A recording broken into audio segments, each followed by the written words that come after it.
Phil, a new candidate here, new Conservative candidate. What defines you as an aspiring local council candidate? Well, I guess it's a couple of things. I've been involved in the community for a very long time. So I'm part of the Bar and Bus project in Corringham, which provides a place for kids who would otherwise be hanging out on the streets to go and do something hopefully a bit more constructive on a Thursday evening. I've run various youth and children's groups through my local church, been involved in a number of charity activities that go on in and around Thurrock. So I've been involved in community activism for a long time, and when you do that you start to see and realise the effect that politics has on the environment that you're operating in, for better or for worse. And I've always had an interest in politics. The first thing I ever did in Thurrock politically was ran a husting for the 1992 election. So I go back quite a long way in terms of my interest in politics. And in the end, it just seemed the right time to bring the two together and say, actually, yeah, I'm interested in loving my neighbour, I'm interested in trying to do something constructive for the community, and I'm convinced that local politics, whilst it doesn't hold all the answers, it does provide some great opportunities for trying to pursue those agendas. But why Conservative? The mocking line might be, I didn't realise Jesus was a Tory. Why Conservative? It's interesting. I wouldn't say there is any one party in British politics that is the Christian party, even if you're somebody for whom your faith shapes how you think about your politics. All of the political parties in this country have done some absolutely fantastic things in their heritage, and all of them actually have a very deep Christian influence in their heritage. And likewise, all of the political parties at various times in their history have done things that would make most Christians, and in fact most people, absolutely cringe. So I don't think you could say there is one party that Christians should join or vote for, even if you are somebody who your faith does shape your politics.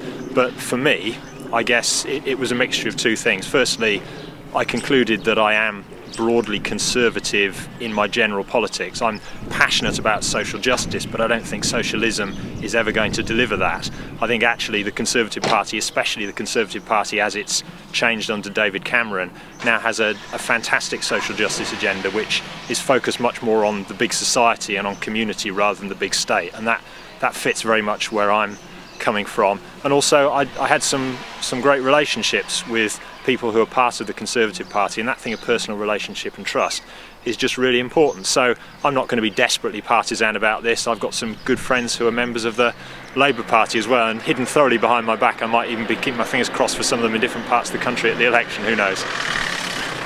There's a lot of, philosophical and high-level thinking that's come across here, but what are the practical issues that you feel need to be addressed in Stamford East and Corringham Town? Yeah, I guess being a local councillor you have to tackle a mixture of the big stuff and the small stuff.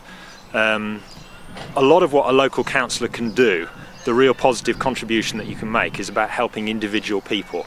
A councillor is there to be an advocate for people, to do with things that relate to stuff that is the local council's business and activities, and that could be anything. It could be to do with planning, it could be to do with roads, it could be to do with housing, and individuals need to know that there's going to be a councillor who is there for them, who will listen to them and who will be an advocate on their behalf. Sometimes that means telling them tough stuff they won't want to hear, sometimes that means being a fantastic help and getting things resolved for them, but either way they need to know that they'll get a fair hearing and somebody who will stand up on their behalf and try and help them. And that's a lot of the day-to-day work that all councillors do, or all good councillors do. But there are some big issues which are facing our town. I mean, one that comes up time and time again when you talk to people on the doors is the whole issue of the new port which is coming up. I think there are people who would still like it not to happen. I think all the evidence we're seeing is that it is going to happen now, but I think there is still everything to play for in terms of whether it's done in a way that runs roughshod over the needs of local people, or actually whether it's done in a way that local people get a good deal and a fair deal out of it. And that's going to mean tackling issue after issue after issue. It's going to tackle the issue of roads, the issue of access, the issue of community facilities, the issue of infrastructure, the issue of traffic and how that's managed and controlled, the issue of jobs and training for local people, especially local young people, so that people from Corringham and Stamford can be part of the economic boom that will come from that, rather than just being that inconvenient town that's on the fringe of it. So there's loads to play for in terms of that, and that's the kind of thing where having that role as an elected local politician, you really can stand up and speak on behalf of local people and draw together if you like, a sort of critical mass of local people who together can get their voice heard.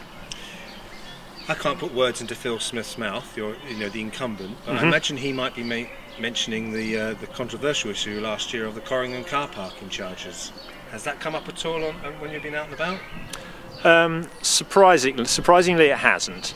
I mean, clearly when I looked at it as a local resident, I hadn't yet decided to stand for elected office at the time, although I was certainly taking an interest. It was very much the wrong thing for Corringham, and I think in the end local councillors have to stand up for what is right for their local area, and the Conservative Party made some mistakes, and one of them was trying to control the whole thing too heavily and trying to keep everyone in message. Everyone knew that there was a degree of tension between the consultation that the council was holding centrally and the strong need that virtually everybody in Corringham Stanford recognised this would have been the wrong thing for our town centre, it would have been the wrong thing for our town. And you have to allow local councillors to stand up and say what local people are saying to them on the doorsteps and on the phones. But I mean, you know, the things I would point out about that are, firstly, it was a consultation, people's voices were heard loud and clear. Secondly, it didn't happen, so we got the right answer out. And thirdly, the man who was centrally responsible for driving it a few weeks later went and joined the Labour Party. So was it just a parting gift? Well, who knows? I don't know if you've actually been into the Thurrock Council's chamber and seen the full council meeting, but at the moment it's quite interesting, or indeed like a lion's den. Are you happy to be going in there? I'm certainly not scared of the cut and thrust of politics. I've been involved in the cut and thrust of political campaigning, the cut and thrust of business, so I don't mind going into these environments and holding my own. I do have to say I'm a little bit disappointed about the way in which some aspects of Thurrock politics are being conducted at the moment. I think there needs to be a change. People are sick of it in Westminster, and they're actually sick of it on local council as well. And these, you know, backroom deals, people crossing the floor, political manipulation that seems to be all about party politics and not about getting the right outcome for Thurrock, ultimately is not helping anyone. I think most people in all the parties know that it's not helping anyone.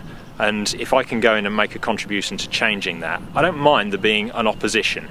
And the job of an opposition is to oppose, to hold to account, to scrutinise, and I expect them to do that robustly. But there is a fine line between being an effective and robust opposition and just degenerating into petty political point scoring. I think the whole country's sick of that, and certainly if I'm fortunate enough to be elected, I will stand against that. I'll be robust where necessary, but we'll look to build bridges where that's the best.